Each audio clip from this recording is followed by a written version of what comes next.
Saya dengar 19 kali gelar perkara soal Formula E.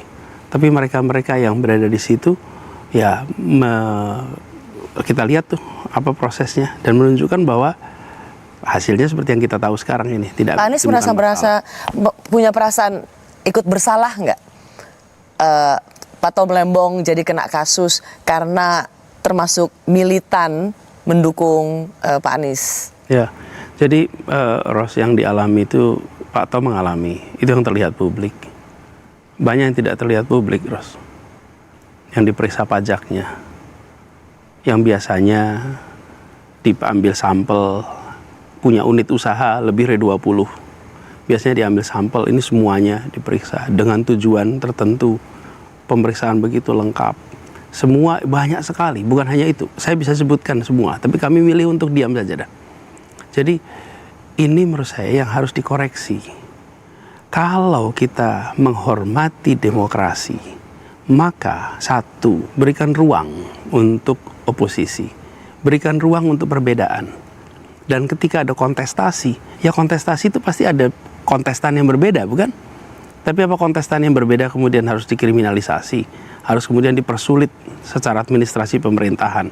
Kalau itu terjadi, maka mati demokrasi. Pak Anies tidak berpikir untuk masuk ke partai politik? Saya terusin sedikit soal Tom ini. Jadi punya beban moral, Ros, gimana tidak punya beban moral? Saya bersama Tom lebih dari 20 tahun, hampir 20 tahun sekarang. Saya sangat dekat, berinteraksi dekat, berjuang bersama dalam banyak hal. Yang kelihatan oleh publik kan ketika masa kampanye. Tapi sebenarnya persahabatan berjalan kita tuh panjang. Dan orang soalnya mengkaitkan mengapa Pak Tom Lembong mendapat atau dijerat kasus ini ada kaitannya dengan keterlibatannya dengan politik Anies Baswedan. Tentu, dan itu punya beban tanggung jawab moral. Karena itu saya mengikuti setiap fase persidangan. Kalau diizinkan datang menjenguk, saya menjenguk, tapi kan nggak boleh ketentuannya.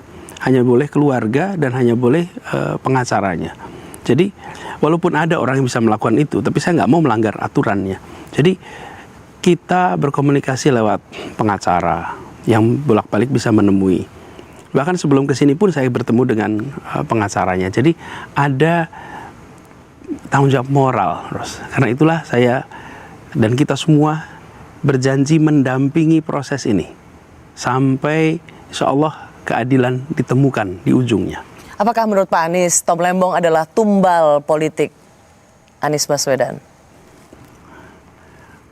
Mudah-mudahan bukan, karena ini bukan tumbal atau apapun. Tom adalah seorang yang mencintai Indonesia, yang apa yang dikerjakan adalah untuk Indonesia, dan dia mengerjakannya baik di dalam negeri ataupun di luar negeri. Seorang yang taat pada agamanya, beliau seorang Katolik yang taat, dan beliau orang yang lempeng lurus. Jadi karena itu ketika proses ini ada, saya berani bersaksi tentang integritasnya Tom Lembong, dan saya yakin begitu banyak orang yang selama ini berinteraksi dengan Tom juga merasakan itu. Yang membuat kita berjuang bersama itu karena kesamaan nilai. Pak Anies, seberapa besar sebenarnya pembentukan partai perubahan atau apapun partai itu adalah memang dari Pak Anies? Tidak ada kaitannya, tidak pernah menjadi bagian, dan tidak menyetujui didirikan partai perubahan termasuk saat ini sama sekali. Jadi saya ingin tegaskan di sini, bukan bagian dari inisiatif saya, dan saya tidak menjadi bagian dari itu semua.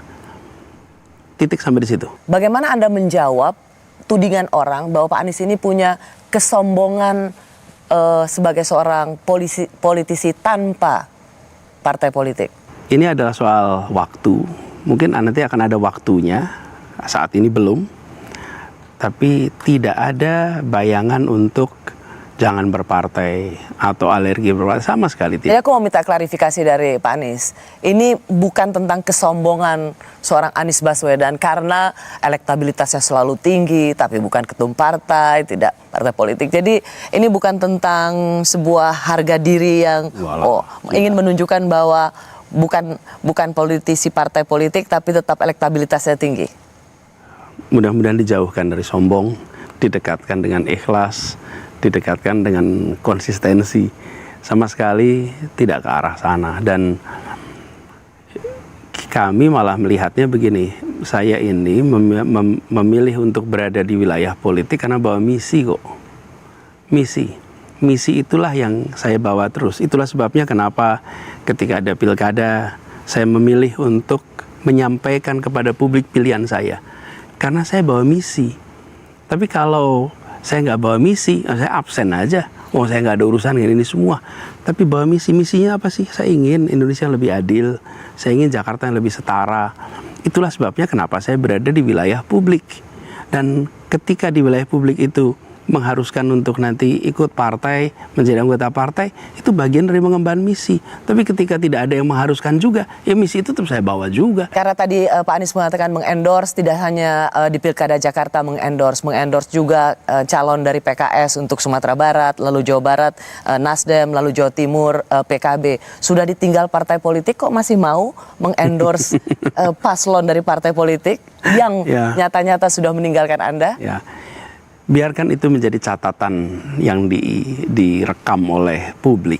Bagi saya, rekam jejak yang saya ingin kerjakan adalah saya ingin membantu, saya ingin ikut kontribusi ketika ada orang yang saya yakini baik dan tepat untuk memimpin di sebuah wilayah. Dan ini tentang masa depan, bukan tentang masa lalu. Terima kasih untuk klarifikasinya Pak Anies.